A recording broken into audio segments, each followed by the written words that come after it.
Harvey Moise terancam dimiskinkan usai korupsi 271 triliun rupiah. Ucapan Sandra Dewi soal uang kini kembali viral. Sandra Dewi sempat akui siap hidup tanpa duit. Belakangan ini, keluarga Sandra Dewi dan Harvey Moise sedang jadi perbincangan publik. Pasalnya, Harvey Moise ditetapkan sebagai tersangka kasus korupsi.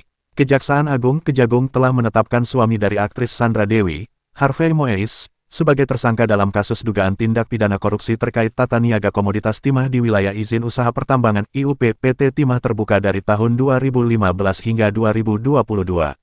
Saat keluar dari gedung Kejagung, Harvey terlihat mengenakan rompi tahanan berwarna pink khas Kejagung dan tangannya diborgol. Dia juga didampingi oleh sejumlah staf Kejagung saat menuju mobil tahanan. Harvey tidak memberikan komentar kepada media. Dengan penetapan Harvey sebagai tersangka, jumlah tersangka dalam kasus ini menjadi 16 orang. Beberapa tersangka lain yang sudah ditetapkan termasuk inisial MRPT alias RZ sebagai Direktur Utama PT Timah Terbuka periode tahun 2016 sampai tahun 2021, dan EE alias EML sebagai Direktur Keuangan PT Timah Terbuka periode tahun 2017 sampai tahun 2018. Selain itu, sejumlah pihak swasta lainnya juga tersangka, termasuk Helena Lim sebagai manajer PT KSE yang dikenal sebagai Crazy Rich di Pantai Indah Kapuk PIK.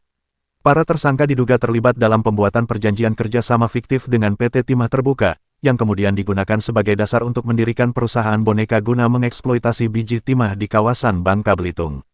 Ucapan Sandra Dewi soal uang beberapa waktu lalu kembali viral di media sosial. Saat ini, keberadaan Sandra Dewi terancam dengan kesulitan finansial. Pernyataannya tentang uang kembali menjadi viral di media sosial. Sebelum suaminya dipenjara karena kasus korupsi, Sandra Dewi sebelumnya pernah menyatakan bahwa hidup tanpa kekayaan yang berlimpah. Pengakuan Sandra Dewi ini disampaikannya saat menjadi tamu di podcast Boy William. Pada awalnya, Boy William bertanya kepada Sandra apakah uang memiliki arti penting baginya.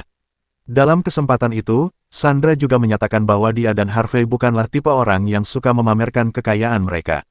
Sandra merasa malu untuk melakukannya karena sering bertemu dengan orang-orang yang jauh lebih kaya darinya. Kalau gue, kenapa memilih tidak menunjukkan karena gue tuh banyak ketemu orang-orang hebat dan kaya banget.